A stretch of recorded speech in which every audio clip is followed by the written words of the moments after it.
사실 조금만 이성적으로 생각해보면 알 수가 있습니다. 지금 내 매장에서 매출을 진짜 올릴 수 있을지 없을지를요. 그래서 어쩌면 조금 무서운 이야기이실 수 있어요. 지금 너무 간절한데 지금 내 가게를 살릴 수 있을 거란 게 환상이었다. 이걸 인지하게 되실지도 모르니까요. 내가 처한 매출의 현실을 살펴보고 더 이상 폭락의 길로 가지 않고 싶은 분만 보시길 바랍니다. 저도 이런 시점이 있었어요. 이 이자카야 차렸을 때 마이너스 3천만 원이었습니다. 그래서 너무 급했어요. 살릴 수 있을 거란 환상으로 업종 변경까지 했죠? 근데 그 끝은 마이너스 1억이었습니다. 지금 제가 무던하게 이야기하지만 참 마음이 많이 아파요. 지금 내 매출에 대해서 무지한 채로 열심히 노력하시면 안 돼요. 저의 이자카야 사례처럼 더 큰 빚을 향해 달려가지 않길 바라는 마음으로 시작해보겠습니다. 참고로 다행히 반대 사례도 있습니다. 빚을 갚기 위해 제가 제일 자신 있던 학원을 다시 했어요. 이때는 제가 3개월 만에 빚을 갚을 수 있었죠. 어쩌면 오늘 영상에서 이 방법까지도 아실 수 있을 겁니다. 사장님은 언제 창업을 해야겠다고 꿈꾸셨나요? 여러 이유가 있으셨을 거예요. 지금 하시는 일을 월급 받으면서 하다가 나와서 창업하신 분들도 있을 거고요. 아예 관련 없는 일을 하다가 우연히 누군가 이야기를 듣고 시작했을 수도 있죠. 아니면 은퇴나 투자 실패 등 어쩔 수 없는 상황 때문에 시작하셨을 수도 있습니다. 어떤 이유에서 시작을 했건 아마 전 재산에 가까운 돈과 하루 중 거의 대부분의 시간을 투자하고 계실 거예요. 벼룩시장에서 조사한 자료에 따르면요, 자영업자의 절반 가까이가 하루 10시간 이상 일한다고 합니다. 워라밸 거리는 요즘 시대에 10시간 이상이라니 정말 당연히 삶의 만족도가 낮을 수밖에 없죠. 저도 오늘 10시간 이상 일했네요. 직장인에 비해서 일주일에 최소 7시간, 하루에 1시간 이상을 더 일한다고 합니다. 가끔 저도 이렇게 일하다 보면 스스로 불쌍해질 때가 있어요. 근데 신기하게도 창업한 후로는 내가 이거 왜 창업했지? 라는 이유를 다시 생각해보지는 않습니다. 이런 생각은 안 해도 후회는 하죠. 아이 바보야, 그때 왜 아니 매출을 올려주는 방법을 얘기할 줄 알았더니 뭔 갑자기 창업 계기야. 근데 사실 여기서부터가 시작이거든요.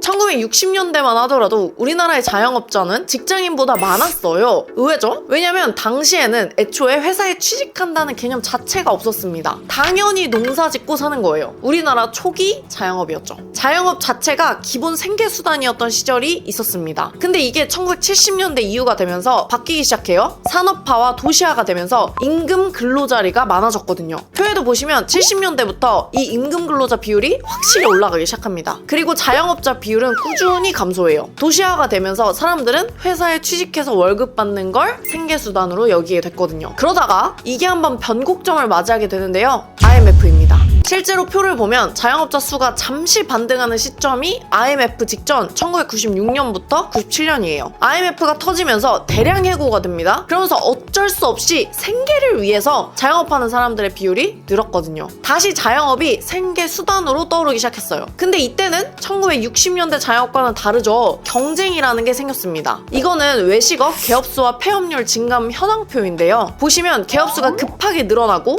마찬가지로 폐업률도 급하게 늘어납니다. 이때 처음으로 내 가게, 내 매장에 대한 경쟁력이라는 게 필요해졌어요. 그리고 이때 경쟁력을 갖춘 곳들이 어디냐? 바로 지금의 대형 프랜차이즈들입니다. 이때 경쟁력을 갖춘 곳들이 쭉 계속 성장해서 지금까지 커온 거죠. 근데 여기서부터 이상한 역설이 시작돼요. 프랜차이즈가 성장하려면 어때야 되죠? 가맹점이 늘어나야 됩니다. 근데 문제는 가맹점이 확장되려면 많은 사람들이 창업해야 되거든요. 물론 여기서 잘 준비해서 정말 진지하게 프랜차이즈 창업을 하는 분들도 있겠죠. 근데 대부분은 준비되지 않은 채로 프랜차이즈를 그냥 덜컥 믿고 시작하기도 합니다. 경쟁력을 갖춘 브랜드가 커져서 프랜차이즈가 됐는데요. 또 그 프랜차이즈는 역설적이게도 다시 준비 안 된 사람들을 자영업에 뛰어들게 한 거예요. 제가 마케팅을 도와드리다 보면 경쟁력이 없는, 아니 경쟁력이라는 게 있는지도 모르고 시작하셨다가 힘드신 분들이 굉장히 많아요. 그분들에게는 그냥 이게 생계였거든요. 어쩔 수 없이 시작을 했다가 후회를 하시기도 합니다. 또 누군가를 지독하게 원망하게 되기도 하죠. 제가 그랬거든요. 이자카야 할 때 매일 진짜 후회만 했어요. 그 자리가 너무 좋다 하던 부동산 사장님, 매출 뻥튀기한 그 전 사장님 정말 지독히 미워했습니다. 잘 될 거라던 환상에서 깨니까 빚만 남았더라고요. 후회는 그만하고요. 이제 내 매출을 봐야 됩니다.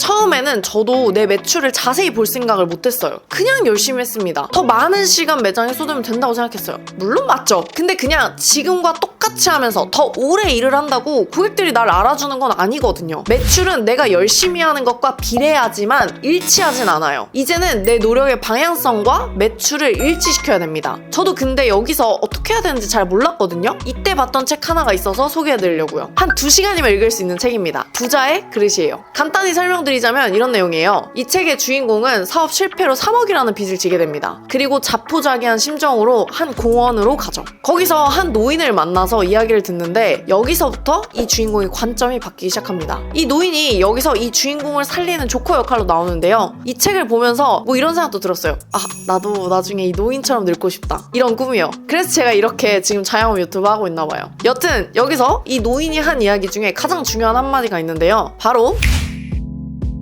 내 매출은 고객과의 신용의 결과다. 이 이야기를 듣는데 순간 움찔했어요. 정말 지금까지 제가 고객한테 지키지 못했던 약속들, 그런 게 굉장히 많이 떠오르더라고요. 지키지 못했다기보다는 정확하게는 지키지 않았던 거죠. 이때부터 제가 매출을 다시 보기 시작했어요. 아니, 내가 했던 마케팅 뭐 모든 걸 그냥 다시 돌아봤던 것 같아요. 아, 내가 진짜 뭐라고 말했더라? 내가 그렇게 하고 있나? 뭐 이런 거요. 지금 내 매출은요, 고객이 나한테 보내는 신용의 증거입니다. 매출이 안 오른다면 아직 고객으로부터 신용을 얻지 못한 거죠. 고객이 나를 유튜브에서 봤건 인스타그램에서 봤건 블로그에서 봤건, 아니 지나가는 간판에서 봤건, 뭐든 그 분야에서만큼은 신용이 생겨야 돈을 지불할 마음이 생긴다는 겁니다. 제가 항상 강조하는 설득 부분이죠. 저는 이 설득을 알게 되고 바로 매출이 회복될 줄 알았지만 놀랍게도 변화가 없었어요. 에? 제가 빚이 생기고 다시 학원 할 때 일인데요. 신용이 중요하다는 거 이제 알았잖아요. 그래서 노력했거든요. 근데 쉽지 않았습니다. 그래도 정말 재밌는 건 그 뒤가 변했어요. 그때는 후회하고 빚지고 열심히 했지만 망했다. 이게 끝이었는데요. 이때는 아니었죠. 아, 물론 후회는 또 했지. 후회하고 빚지고 여기까지는 똑같았는데 그냥 열심히 하지 않았어요? 매출을 자세히 봤습니다. 이렇게까지요. 이게 뭐냐면 데이터 랩이에요. 이건 제가 제 업종에서도 해보고 마케팅 대행도 하면서 정말 많은 업종들을 비교하면서 이제 완성형인데요. 처음에는 물론 이 정도까지 완성되진 않았었지만 이게 뭐냐면 이런 거예요. 몇 명의 고객이 매달 나를 보는지, 그리고 그 고객 중에서 몇 명이 실제로 방문을 하는지, 뭐 이런 걸 보는 거예요. 이걸 보면 고객이 얼마나 나를 신용하는지가 잘 보여요. 그리고 이게 매출로 반영되는지까지도 눈에 보이거든요. 이걸 하나로 말하면 EPR인데요. E는 exposure 노출이고요. P는 persuade 설득, R은 repurchase 재구매예요. 이걸 제가 하게 된 계기가 문득 이런 생각이 들었었거든요. 아, 학부모들이 진짜 나를 알까? 내 수업을 정말 듣고 싶을까? 내 수업에 진짜 만족을 했을까? 계속 아이들을 맡기고 싶을까? 뭐 이런 거요. 그러면서 제 수업에 대한 피드백도 받고 그걸 하나하나 반영하면서 수정을 했습니다. 그게 바로 제 매출이 달라지게 된 계기였어요. 이때부터 제가 노출, 설득, 재구매, 이게 굉장히 중요하다는 걸 알고 제가 마케팅을 도와드릴 때도 이걸 기준으로 데이터 랩을 만들어드리고 있고요. 내 매출을 회복하는 건 사실 고객에게 신용을 다시 쌓는 거예요. 그래서 사실 빠른 시간에 되진 않아요. 그래서 저도 이걸 알았지만 바로 매출이 오르진 않더라고요. 만약 내가 새로 오픈한 업체다? 그러면 당연히 신용 자체라는 게 없잖아요. 그러니까 더 오래 걸리죠. 제가 대행 의뢰를 받다 보면 가장 많이 받는 질문이 이거거든요. 매출 올리는데 얼마나 걸릴까요? 근데 이거 진짜 답하기가 너무 어려워요. 왜냐면 지금까지 뭐 사장님, 원장님, 대표님이 고객과의 신용을 어떻게 쌓았는지 제가 모르잖아요. 근데 다행히도 나중엔 짐작 정도는 할 수 있습니다. 데이터 랩이 생기면요. 그래서 저는 꼭 자영업자 분들에게 이 데이터 랩을 만들라고 말씀드려요. 제가 맡은 업체는 무조건 이 데이터 랩을 만들어 드리는데 그것도 이 이유 때문이죠.